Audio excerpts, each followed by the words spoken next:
क्या मामला? जी, कल सुबह ये सूचना मिलती है कि जो बाबा लालदास बाड़े का आश्रम है थाना मंडी क्षेत्र में, वहाँ पे सेवादार था जिसकी उम्र करीब 65 से 70 वर्ष थी। उसकी रात को किसी ने उसके सर पर चोट मारकर उसकी हत्या कर दी। तुरंत ही वहाँ पे हमारी स्थानीय पुलिस उच्च अधिकारी और फॉरेंसिक की टीम पहुँचती है। अ, वहाँ पर रात को पूछताछ में ये पता चलता है कि 3 से 4 लोग ही हैं जो वहाँ पे आश्रम में रहते हैं, जिसमें से सबसे ज़्यादा शक और जो संदेह जा रहा था वो एक राजू नाम के व्यक्ति पर, जो आज से कुछ 6 से 7 महीने पहले वहाँ पर बाबा बन के रहने लगा था, उसपे संदेह जा रहा था। इसी बीच जो उसके परिजन हैं मृतक के, वो भी आते हैं। उनके द्वारा भी बताया जाता है कि आज से 3-4 दिन पहले जब मृतक उनसे अपने परिवार वालों से मिला था, तो उस राजू के बारे में ही बात कर रहा था कि वो उसको तंग या परेशान कर रहा है किसी न किसी तरह से।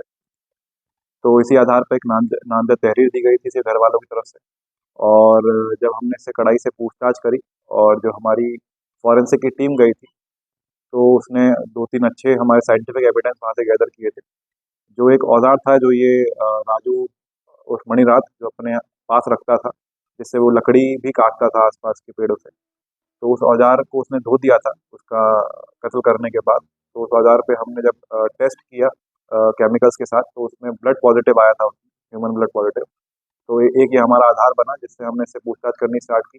उसके बाद इसके जो हाथों का स्वैब था मुलजिम के, उसका जब हमने लिया तो उसपे भी ह्यूमन ब्लड पॉज़िटिव आया था। तो ये सारी जब चीज़ें हमारे पास आई, हमने इसे कड़ाई से पूछताछ करी तो इसने एडमिट किया कि आज से 1 डेढ़ महीने पहले से ही इन दोनों की किसी न किसी बात को लेकर लड़ाई-झगड़ा, गाली-गलौज रहती थी।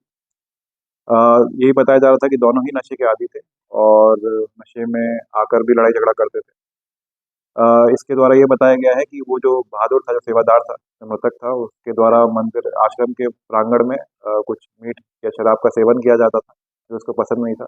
इसी कारणवश उसने उत्तेजना में आकर उसका मर्डर कर दिया।